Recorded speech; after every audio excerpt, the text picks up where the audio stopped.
Pintest 敲擊測試可以有效地測試出含有來成分的價金。雖然鋁的物理性質非常接近黃金，甚至能騙過一些傳統檢測，但它在聲學特性上與真金有顯著差異。以下是詳細分析。為什麼 Pintest 能識破鋁？彈性無量。差異：鋁的密度約21.02克 cm 立方，雖然如黃金19.32克 cm 立方接近，常用於增加重量或摻雜，但兩者的彈性無量完全不同。黃金較軟且具延展性，而鋁非常堅硬。共振頻率不同，當金屬中摻雜了鋁，整體的振動模式會改變。即使外觀和重量一致，敲擊時產生的頻率和餘音長度 damping 會與純金標準不符。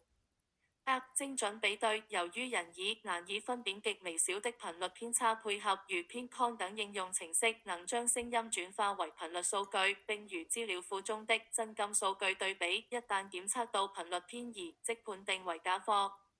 鋁價金的威脅，為什麼它難檢測？鋁在近期被稱為黃金殺手，主要是因為它能規避以下測試：火燒測試，鋁的熔點極高3180攝氏度，普通噴火槍無法使其氧化變色。密度測試，由於鋁比黃金還重，騙子可以通過比例調配出與黃金幾乎完全相同的密度。初級光譜儀 SOH 誤差，在某些低端光譜儀中，鋁鋰的特徵豐如某些金屬重疊，可能導致誤判或無法穿透塗層檢測到內部的鋁粉。